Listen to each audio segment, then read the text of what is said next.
My name is Sophie and I'm 31 years old. My family told me not to come to New Year's Eve because you'll just make everyone uncomfortable.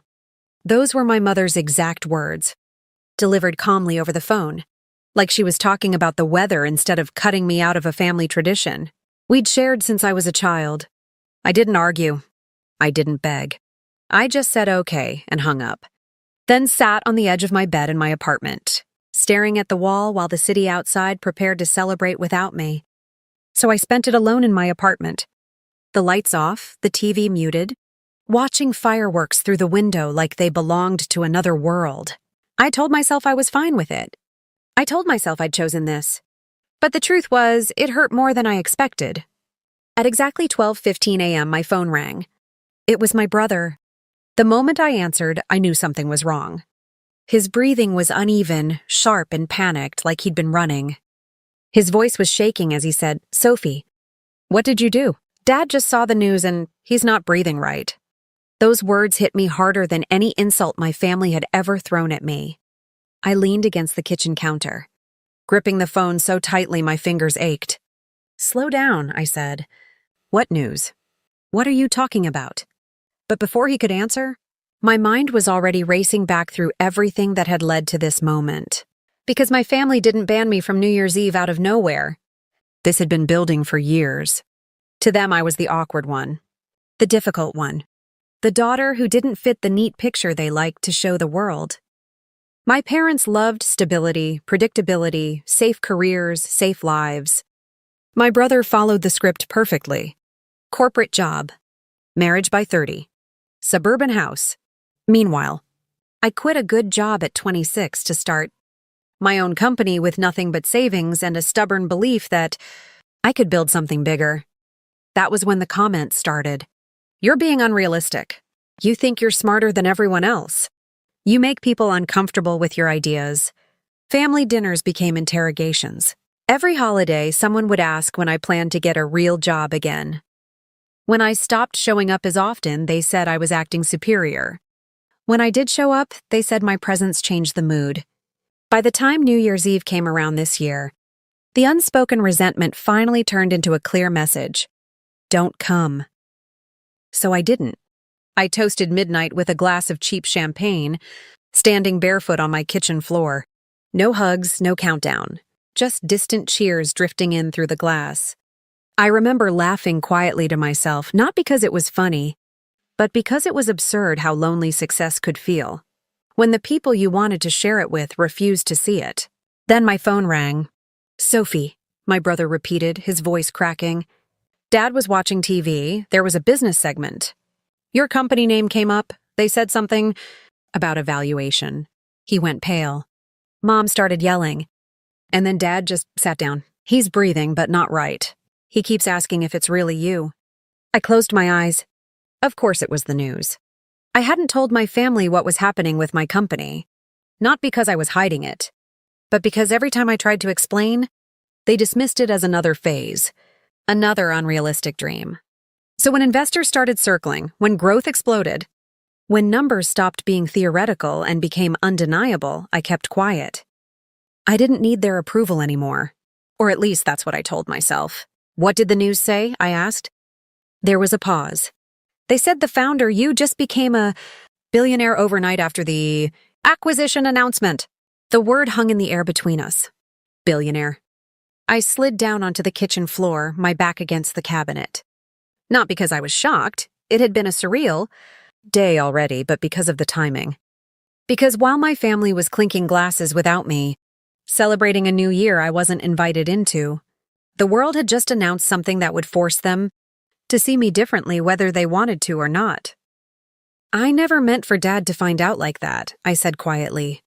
"That's not the point," my brother snapped, then softened. "Mom is freaking out. She keeps saying this can't be real. Dad's asking why you never told us. And now he can't catch his breath, Soph. I don't know what to do." I stood up, suddenly steady. "Call an ambulance," I said. "Now don't argue, do it." As he hung up, I looked around my apartment, the same place my family imagined as proof that I'd failed, that I was struggling, that I was somehow behind in life. They didn't see the sleepless nights, the risks, the sacrifices. They didn't see the version of me who kept going even when no one clapped. I grabbed my coat, my keys, and my phone.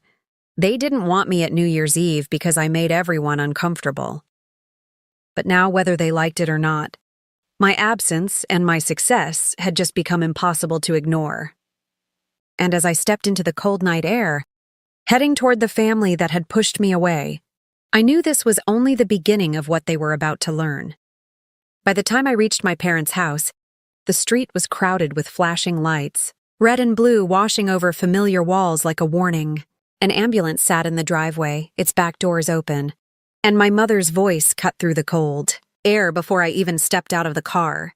She was crying, half sobbing, half arguing with a paramedic, repeating my name like it was both a question and an accusation. Inside, my father sat on the couch with an oxygen mask pressed to his face, his chest rising unevenly, his eyes wide and unfocused. When he saw me, he tried to sit up, panic flaring again, and one of the paramedics gently pushed him back down, telling him to breathe slowly. My brother stood off to the side, pale and shaken, and for a brief moment no one spoke, as if my presence itself had sucked the air out of the room. Dad's eyes never left me. Even with the mask on, his voice was rough when he managed to speak. "Is it true?" he asked. "What I saw on the news." "Sophie, is that really you?" The room felt too small, the years of silence and judgment pressing in from every corner. I nodded once. "Yes," I said. "It's true." My mother's crying stopped abruptly, replaced by a sharp inhale. "A billionaire?" she whispered, like the word might break something if said too loudly. I didn't correct her, didn't soften it, didn't dress it up. "Overnight," I said, because that was what the headline had said. Even though we all knew it was the result of years, no one in this room had bothered to ask about. The paramedics exchanged a look, relieved that my father's breathing was starting to steady. They said it was a panic attack triggered by shock, and that he'd be okay but needed rest. When they left, the house fell into an uneasy quiet. My mother motioned for me to sit, then stopped herself, as if unsure whether she was allowed to make that gesture anymore. Dad pulled the mask away, his voice calmer now but heavy. "Why didn't you tell us?" he asked. Not angrily, confused, hurt. I felt something inside me tighten. "I tried," I said. "For years.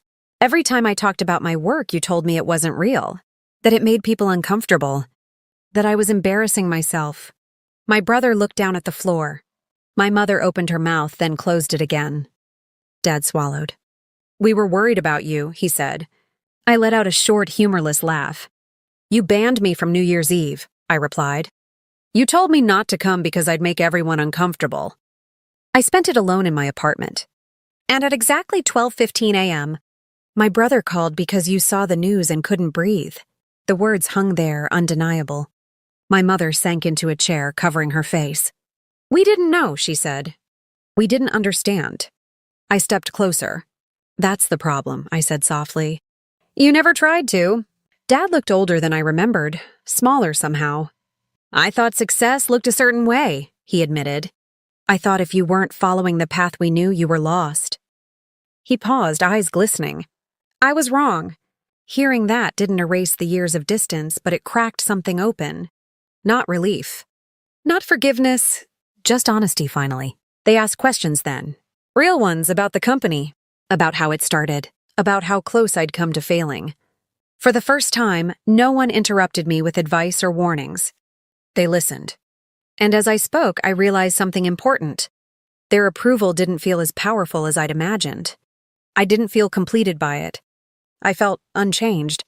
Still me. Still the woman they'd told to stay away. When I stood to leave, my mother reached for my hand. "Next year," she said quietly, "please come." I met her eyes. "We'll see," I replied, because invitations mean nothing if they're only extended after the world decides you're worth something. Outside, the fireworks debris still littered the street. Yesterday's celebration already forgotten. I sat in my car for a moment before starting the engine, breathing in the silence. I thought about how easily people dismiss what they don't understand, how quickly they rewrite history once success becomes visible, how lonely it can be to grow beyond the version of yourself others are comfortable with. I drove home as the sun began to rise. The new year unfolding whether anyone approved or not. And if there's one thing my story proves, it's this. Being excluded doesn't mean you're wrong. Being doubted doesn't mean you'll fail.